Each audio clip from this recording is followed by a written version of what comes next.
A legislação brasileira permite a exclusão de membros de uma igreja?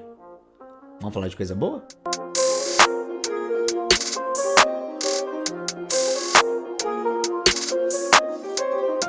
Paz de Cristo, meus amigos euxadaianos, que alegria tê-los aqui novamente. Eu quero compartilhar com vocês essa obra aqui maravilhosa, do Dr. Tiago Rafael Vieira e do Dr. Jean Marques Regina, Direito Religioso, Questões Práticas e Teóricas. Isso aqui é importantíssimo, meus amigos, para qualquer ser humano, para um pastor ou para um membro de uma igreja, você vai entender por que já já. Antes, eu quero trazer aqui alguns dos comentários que vocês deixaram nos nossos vídeos, que vai ser muito útil para você, vai acrescentar aquilo que já foi falado.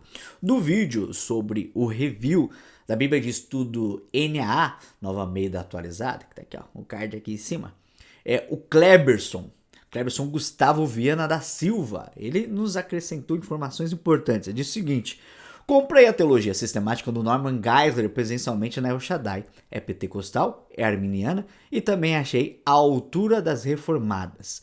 Ele mostra trechos de textos dos pais da igreja sobre as doutrinas conforme vai ensinando, atualmente em 2 volumes. Vale a pena para quem quer se aprofundar bastante. Não substitui a da Thomas Nelson. Ele deve estar falando aqui da teologia carismático-sistemática, que também tem review aqui, meu amigo. Olha aí o cardzinho.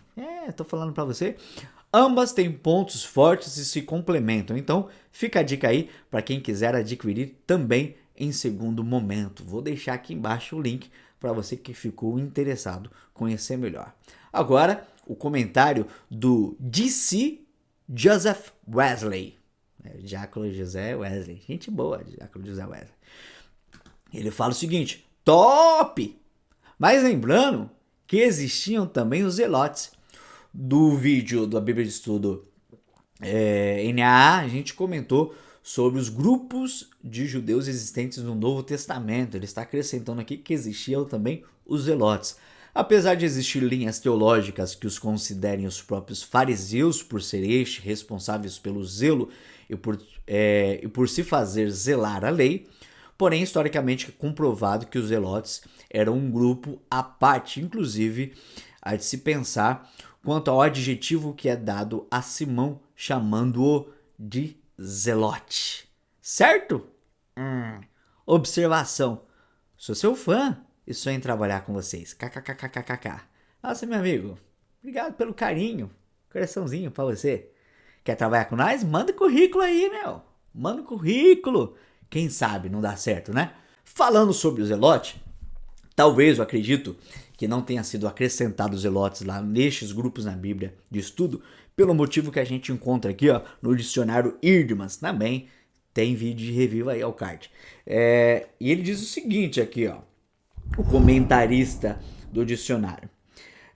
A menção de Simão, apelidado os zelotes entre os 12 apóstolos, marca o único elo entre os zelotes e o movimento de Jesus. Nada, entretanto, se conhece com relação à manifestação particular de zelo de Simão. Qualquer ligação com o partido zelote descrito por Joséfo, bando guerrilheiro de lavradores judeus que infestaram Jerusalém em 67 e 68 d.C., em oposição ao domínio herodiano e romano, permanece especulativo. Então o comentário dele aqui é que não se fala muito sobre os zelotes na Bíblia. Então o que se sabe deles é especulativo. Então acredito que seja por isso que eles não foram acrescentados à lista dos grupos de judeus na época do Novo Testamento, ok? Mas vamos agora para o conteúdo do livro. Esse livro aqui, cara, é fantástico, de verdade, é super útil. Você vai entender por quê. Aqui, os autores, eles trazem aqui conteúdos importantíssimos para você que é membro de uma igreja, para você que trabalha numa igreja, para você que é pastor de uma igreja, porque ele vai trazer aqui tudo que a lei nos fala sobre direito religioso, sobre como funciona a igreja, a parte administrativa, a parte legal, sobre questões de dano moral de uma igreja, sobre o que é Estado laico no Brasil, porque existem diversas definições do que é Estado laico no mundo. Para cada país, o Estado laico tem uma definição diferente. E o que é Estado laico no Brasil? Eles vão explicar aqui. Então aqui eles dividem a obra. No primeiro capítulo, temas propedêuticos no direito religioso. Então ele vai falar aqui do direito religioso, canônico e eclesiástico, preâmbulo constitucional e sua natureza jurídica. Aí vai ter uma outra seção falando da liberdade de crença e culto, liberdade religiosa, dignidade da pessoa humana e vida, liberdade religiosa, liberdade de expressão e dignidade da pessoa humana. Um outro tópico falando sobre Estado laico, como eu falei para vocês. O capítulo 2, ordenamento jurídico vigente e direito religioso. A igreja no ordenamento nacional e internacional. Das normas protetivas nacionais, estatutos dos refugiados, alvará municipal, então toda uma questão burocrática que ele nos ensina também nesse livro, o direito à religião aos administradores. No capítulo 3 ele vai falar da organização religiosa, então aqui tem o nascimento jurídico da organização religiosa, olha que interessante, né? Plano de direito municipal, do funcionamento interno da organização religiosa, situações cotidianas da organização religiosa, como por exemplo, uso capião, como por exemplo, sucessão de posses, processo judicial de uso capião, contratos, dano moral, olha só, dano moral, conceito de responsabilidade civil, por que reparar, os tipos de reparação, dano material, responsabilidade subjetiva. Cara, é coisa de louco. O uso do púlpito, direito de vizinhança, admissão e recusa de membros, disciplina eclesiástica e exclusão de membros, responsabilidade dos administradores. Capítulo 4, os líderes. O ministro de confissão religiosa. Vou pulando uns tópicos aqui, porque senão é muita coisa. Capítulo 5, direito tributário e direito religioso. Coisa de louco, meu amigo. O fundamento da imunidade tributária. E aí alguns anexos. Agora sobre a exclusão de membros. O que eles comentam aqui sobre a exclusão de membros? A legislação brasileira, ela não se intromete no tema sobre quem pode fazer parte ou não da membresia numa igreja. Ela dá liberdade para a igreja constituir os critérios para você se tornar um membro dessa igreja, bem como os critérios para você ser excluído dessa igreja.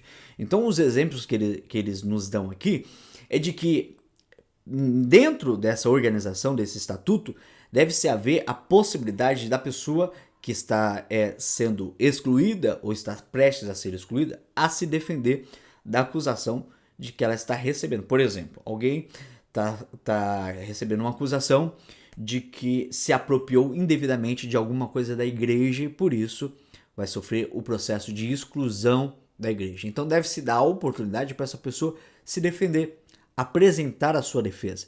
Porque dentro desse contexto não precisa haver provas de que a pessoa cometeu ou não aquele ato que não é aceito pela congregação, para se excluir ela do grupo de membros. Não precisa de prova. Só o escândalo já é suficiente para a exclusão daquela pessoa e a legislação aceita isso. Mas essa pessoa ela deve ter a oportunidade de se defender. Então, se ela não tiver a oportunidade de se defender, eles trazem um exemplo aqui, aí sim, a legislação ela intervém, ela fala, não, essa pessoa deve ser recolocada no grupo de membros, né, dessa organização religiosa, porque ela não teve a oportunidade de se defender quanto da sua acusação. Então, porque ela não teve a oportunidade, a legislação manda, né, ela voltar a ser membro. Agora, com relação a ser membro, né? Com relação à indenização por danos morais, muita gente pede, né? Está sendo excluído da igreja, acaba processando a igreja, pedindo a indenização por danos morais, porque foi exposto ao ridículo, aquela coisa toda. Então, a legislação entende que essa pessoa não tem direito à indenização por danos morais, por ser excluído do grupo de membros da igreja, porque ali existiam regras, a pessoa aceitou aquelas regras, e se ela sofreu penalidade de acordo com aquelas regras, ela não tem por que ser indenizada por aquilo. Nem mesmo esse membro que não teve a oportunidade de se defender tem o direito de receber por indenização de danos morais. Fantástico, né? Um conteúdo maravilhoso vai te trazer esse livro muito esclarecedor. vale muito a pena. Se você quer adquirir, aqui embaixo tem um link para você comprar. Você pode apontar sua câmera para o QR Code que está aqui. Embaixo tem um cupom de desconto na sua primeira compra no site. Não esquece de se inscrever nessa bagaça, de clicar no sininho, de dar aquele like que alegra o nosso coração, que faz com que o YouTube entenda que este conteúdo tem sido útil para você e te entregue cada vez mais, entregue para mais pessoas.